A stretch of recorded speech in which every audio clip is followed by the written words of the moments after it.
네, 금요일은 연준하처 시간입니다. 연준의 데이터와 더불어서 과연 매크로 변수들에 대한 예측들 어떻게 될지 저희가 자세하게 분석해드리고 있는데요. 또 잭슨 홀 미팅이 지금 열리고 있기 때문에 파월 의장의 입을 주목하는 상황에서 오늘 연준하처 시간 또 중요하게 진행될 것 같습니다. 함께해 주실 분은요, 이코노미 21의 양영빈 기자님 모셨습니다. 기자님 어서 오세요. 네, 안녕하세요. 네, 그러면 오늘 연준하처는 먼저 주제부터 함께 체크해 보겠습니다. 네, 오늘의 주제입니다. 바이든의 통계 조작, 미국의 고용지표 수정의 진실은 이번 주에 발표됐던 이 비농업 고용지수 보신 분들은 아시겠지만 큰 폭의 좀 변화가 있었어요. 무려 81만 8천 개의 일자리 감소가 나타났는데요. 사실상 이 데이터만 보면은 이제 미국 시장이 공식적으로 봤을 때 고용 시장이 뜨겁지 않다 이렇게 볼 수 있었던 통계였습니다. 네, 기자님 일단 이번에 발표된 고용 통계에 대해서 수정치 이야기가 좀 설왕설래 많은 것 같은데 어떻게 보셨을까요? 네, SNS나 이제 인터넷을 통해서 이 바이든 행정부가 대선을 위해서 네. 이번 계속 이제 그동안에 이 고용을 부풀려 왔다가 이번에 드러났다. 네. 뭐 이런 식의 평가도 많은데요. 크게 이 이제 노동통계국이죠. 네. 노동통계국에서는 두 가지 고용 지표를 발표를 합니다. 네. 하나는 뭐냐면은 매달 지금 어느 정도 고용이 이루어지고 있나라는 거를 우리가 흔히 보는 게 그거고요. 네. 그다음에 그저께 발표됐던 저것은 뭐냐면은 QCEW라고 약간 이제 복잡한데요. 네. 얘는 사실 정확히 얘기하면 1년에 한 번 발표하는 겁니다.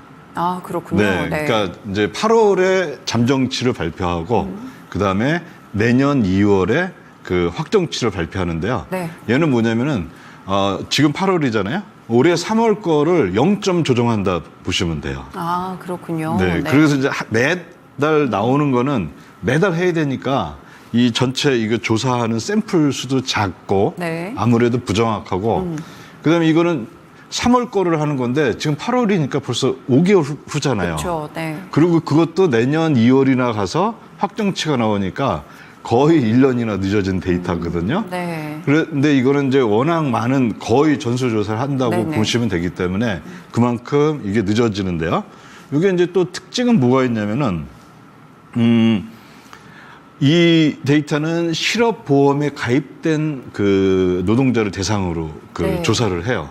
근데 거의, 미국에서 일하는 사람들은 거의 한 97%가 실업보험에 가입이 돼 있거든요. 그렇겠죠. 네. 나머지는 이제 주로 누구냐? 가입이 안 된 사람들 뭐 여러 가지 이유가 있겠는데 그 중에서 이제 대표적인 사람들이 불법 이민자들이 고용은 될 수가 있거든요. 네네. 취업은 할 수가 있는데 그 실업보험에 네. 가입이 안 된 사람들이 있어요.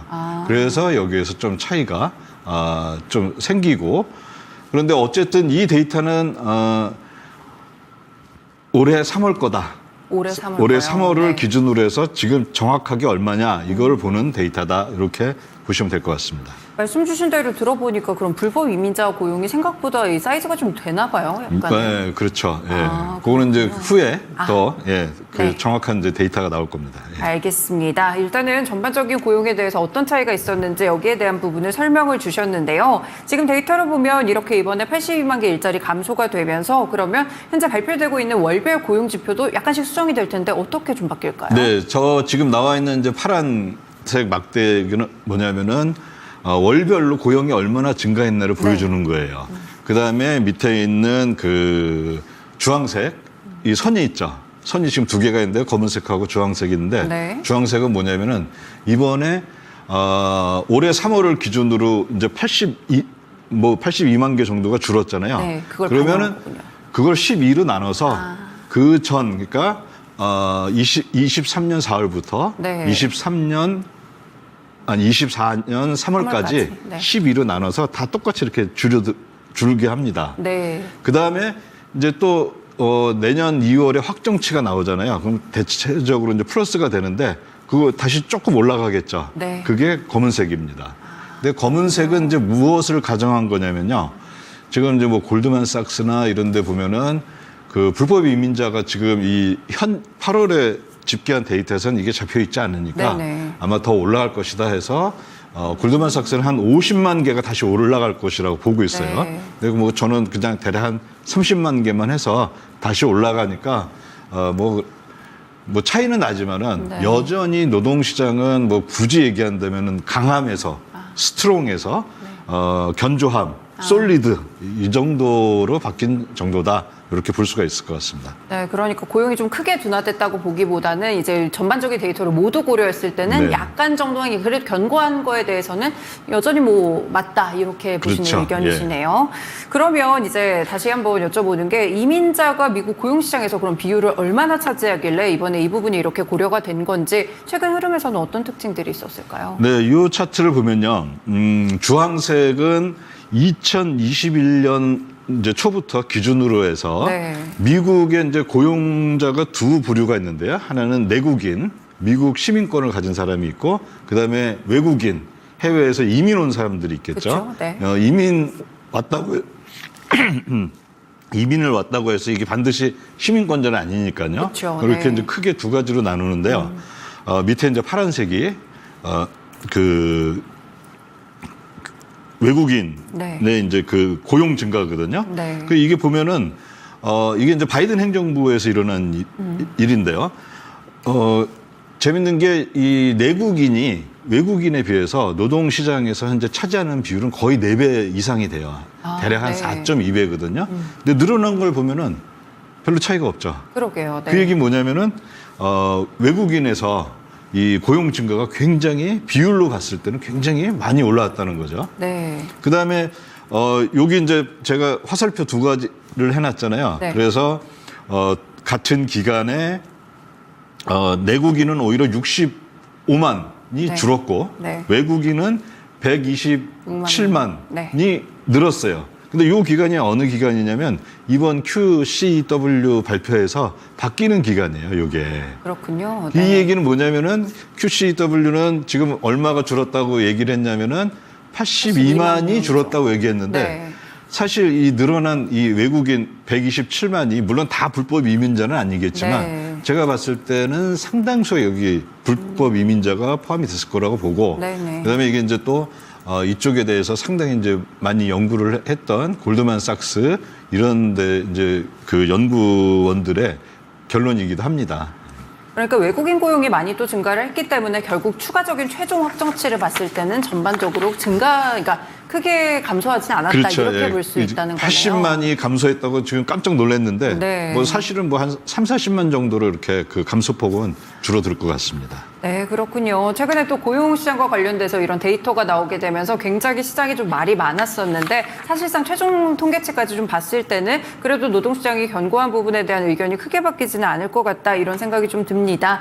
그리고 오늘 이제 주제에서 보셨겠지만 사실 이 데이터를 두고 고용이 워낙 갑자기 크게 또 공식적인 데이터에서 감소를 했기 때문에 특히 이제 트럼프 전 대통령이 바이든 행정부에서 민주당이 좀 유리하게 고용 통계를 조작했다 뭐 이런 이야기가 나오고는 하는데 그럼 실제로 그런지 역대 대통령의 뭐 이런 부분들도 좀 네. 체크를 해봐야 될 것 같거든요. 네, 그래서 그걸 한번 체크해봤는데요. 네. 재밌었어요. 예, 이게 이제 또 지금 이 QCW 데이터는 매년 8월에 나오는 거거든요. 네. 그런데 내가 만약에 이제 바이든 행정부에서 일하는 사람이다 그러면은 그 전까지 계속 이제 그 고용을 부풀렸다가 어차피 8월에 그 드러나거든요. 맞죠. 그쵸. 근데 선거는 12월이잖아요. 맞죠. 그럼 한 3개월밖에 안 남았는데 그 드러날 그 거짓말을 한다는 게 좀 이게 말이 좀 안 되고요. 네. 그럼 과거 이제 대통령들은 어땠냐? 자 보면은 제일 처음에 있는 게 이제 조지 W 부시 대통령 네, 때입니다. 네. 이때는 늘어났다는 얘기는 뭐냐면은 오히려 그 매달 발표하는 게 더 적게 발표했다는 거예요. 그다음에 이제 맨 밑에 제일 큰 기둥이 있는 게 오바마 대통령 때인데요. 네, 네. 오바마 대통령 때는 무려 100만 개를 과대 평가를 했던 거예요. 더 크게 계속 발표가 됐던 예, 거네요. 예, 네. 예. 그런데 이거는 오바마 대통령은 8년 했잖아요, 2번. 맞죠. 그러니까 매년 한 50만 명 정도 더 더 이제 과대평가했다 이렇게 네네. 보시면 되고요. 그럼 트럼프 시절에는 49만 명이니까 거의 50만 명이에요. 그렇네요. 그 다음에 바이든 시절에는 현재까지는 대략 30만을 덜 뭐라 해야 되나 네. 과소평가했어요. 그 파란색이 그거거든요. 오히려 네, 예. 과소평가. 그런데 이번에 나온 80만을 더하면은 이게 마이너스 50이 되겠죠. 그러니까 뭐 트럼프나 바이든이나 뭐 거기서 거기라는 거죠. 어떻게 보면 본인을 공격하는 게 아닌가 뭐 이런 생각이 드는데 아무래도 이제 선거를 앞두고 있다 보니까 이런 통계 지표들도 가끔 대선에 좀 활용이 되는 것 같습니다. 이런 측면에서 조금 살펴보시는 게 어떨까? 고용 지표를 둘러싼 여러 가지 이야기들 저희가 함께 분석해 드렸습니다. 그리고 좀 넘어가 볼게요. 오늘 보면은 이제 FOMC 회의록이 또 이제 간만에 공개가 됐는데 회의록에서 저희가 공부했었잖아요. 헤지펀드의 베이시스 트레이드에 대한 네. 언급이 또 있었어요. 일단 이 시간에 한번 짚어보긴 했었는데 기자님이 개념을 한 번 더 알려주세요. 네. 요거는 이제 그 헤지 펀드하고 자산운용사라고 여기서 이제 자산운용사라고 하는 거는 이제 뭐 예를 들어 연기금 이런 데입니다. 네. 거기에 그 국채 선물 포지션을 공개하고 있거든요. 그러면 이제 어떤 헤지 펀드는 매수한 데도 있고 어떤 데는 매도한 데도 있는데 그런 걸 다 합쳐서 순 얼마만큼 했냐 그러니까 오렌지색이 헤지 펀드의 순 매도를 보여주고 있습니다. 네네. 그다음에 파란색은 자산운용사의 순 매수 물량을 보여주고 있습니다. 거의 보면은 이 거울처럼 네, 딱 이렇게 대칭되네요. 돼 있죠. 그럼 이걸 보고 자산운용사는 국채 선물 가격 상승에 베팅을 하고 있고 헤지 펀드는 하락에 베팅을 하고 있고 거대한 싸움이 일어나고 있다 이렇게 봐서는 안 되고요. 네. 이거는 다 각자의 필요에 의해서 그렇죠. 이게 네. 이제 형성이 된 건데요. 헤지 펀드는 뭘 하냐면은 선물 가격이 높으면은 선물은 매도하고 그 현물 국채를 매수해서 그걸 베이시스라고 그러는데요. 그거를 따먹는 그런 매매를 합니다. 여기는. 네. 근데 요거는 대략 3개월 단위로 일어나요. 네네. 왜냐하면은 국채 선물의 만기가 3개월마다 돌아오기 그렇기 때문에. 그거 3개월마다 이루어지는데 여기서 이제 그럼 자산운용사는 왜 선물을 매수하냐? 여기가 네. 선물을 매수해 줘야지 선물 가격이 올라가거든요. 그럼 그 다음에 헤지펀드가 그 올라간 선물은 매도하고 국채 현물을 가져가는군요. 그거를 네. 이제 매수하게 되는데 자산운용사는 왜 매수하냐가 중요한데요. 자산운용사들은 대체적으로 보면 우리 왜 60, 40 뭐 펀드 이런 거 들어보셨을 거예요. 60은 주식에 투자하고 네. 40은 채권에 국채에 투자하고 이런 경우가 많은데요. 자산운용사가 대체적으로 그런 것들을 많이 따라 하거든요. 네. 근데 그러면 이제 어차피 선물은 현물 국채는 사야 되는데 지금 딱 보니까 다음 뭐라 해야 되나요? 수익률이 떨어질 것 같아요. 네. 즉 국채 가격이 올라갈 것 같아요. 그러면은 현물보다도 일단 선물을 먼저 살 수가 있습니다. 그건 왜 그러냐? 선물은 증거금 뭐 4, 5%밖에 안 내거든요. 네네. 그러면 나머지는 다른 데 또 투자할 수 있고 여유가 생기니까 이 증거금이 얼마 안 드니까 이 자산운용사 그걸 마구 삽니다. 네. 그럼 가격이 이제 선물하고 현물하고 가격에 괴리가 생기니까 그때 헤지펀드가 베이스 트레이드로 이렇게 딱 들어오면서 자산운용사는 매수를 왕창하고 네. 헤지펀드는 매도를 왕창해서 뭐 둘이 막 싸우는 것 같지만 전혀 아니고 그냥 각자 다 포지션에 각자의 따라서. 네. 특성에 따라서 이런 것들이 나타나게 됩니다. 그러면 최근에 이제 베이시스 트레이드 현재 상태가 좀 어떻길래 연준에서 또 멘트가 나왔을까요? 헤지펀드의 국채 선물 순매도 수량이 지금 사실 어마어마해요. 아, 그래요? 그러니까 그 전에 가장 높았을 때가 2019년 8월이었는데요. 여기 네네. 그림에 제일 앞에 있는 네모. 그때 보면 대략 한 5,500억 달러 수준에 있었는데요. 네. 지금 9,700억 훨씬 달러로 크네요. 거의 2배나 올라갔어요. 네네. 근데 이거 자체는 이 베이시스 트레이드라는 것은 뭐냐면은 자기가 베이시스 차이가 나서 선물은 매도하고 현물은 매수해서 그렇죠. 쭉 만기까지 3개월 뒤에 보면은 수익이 나게끔 돼 있거든요. 네네. 그래서 그거는 상관이 없는데 문제는 뭐냐면 만기까지 가는 3개월 동안에 문제가 발생하지 말아야 되는 거예요. 그렇죠. 네. 그럼 문제가 발생하는 건 언제냐? 국채 선물의 증거금이 4%밖에 안 되지만 그래서 이 헤지펀드들은 어떻게 하냐면 레버리지를 많이 쓰거든요. 근데 국채 선물 가격 변동성이 커지면은 증거금이 커져요. 그렇군요. 그러면 증거금을 이게 납부를 해야 되는데 증거금 납부할 돈이 없으면은 자기 갖고 있는 포지션을 정리를 해야 돼요. 그러면서 국채 현물을 들고 있던 거를 네. 매도를 하게 되고 그러면 시장의 변동성이 커지겠죠. 네네. 요게 사실 연준 위원들이 지난번 걱정하는 거군요. FOMC에서 굉장히 뭐 아주 우려한 건 아닌데요. 네. 우려의 이런 눈길을 보낸 게 바로 그것 때문에 그렇습니다. 네, 이제 베이시스 트레이드에 대해서 이제 저희가 개념을 잡아드리고 한 번 더 정리를 해드리면 이제 국채 선물의 증거금이 커졌을 때 문제가 되는데 이럴 때 헤지펀드들이 포지션을 청산하고 그래서 이제 국채 현물을 매도하는 현상들이 시장에 대한 변동성을 좀 야기하기 때문에 연준에서 이번에 의사록에서도 상당히 좀 걱정을 했었던 그런 부분이 아닐까 싶습니다. 네, 그리고 또 연준 이야기가 나오니까 이제 잭슨홀 미팅이 또 개막을 했잖아요. 오늘 밤에 또 파월 의장의 연설에 대해서 시장이 많이 주목을 하고 있을 것 같은데 잭슨홀 미팅에서 저희가 물론 금리 인하 여부 그리고 금리 인하를 얼만큼 할지도 잘 봐야겠지만 기자님이 보시기에는 어떤 부분을 좀 주목해야 될까요? 결국에 이제 인플레이션은 이제 2%대를 향해서 더디지만 네. 계속 이제 가고 있고요. 그래서 이제 금리 인하의 어떤 기대감들은 많이 높아져 있는 상태이고 맞죠.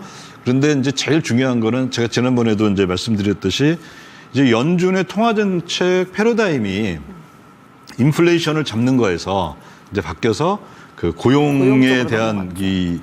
그 고용이 너무 나빠지는 거를 막는 이런 걸로 변하고 있다. 이렇게 했는데 마침 또 이번에 어쨌거나 82만이라는 어마어마한 수의 이 조정이 있었잖아요. 맞아요. 네. 그러니까 아무래도 연준 위원들도 요거에 대해서 굉장히 이제 고민을 하고 있을 것 같습니다. 그렇군요. 그렇지만은 네. 그래도 빅 스텝이라 그러죠. 네. 50 이렇게 네. 안 하고 25 이 정도로 점진적인 접근을 하지 않나.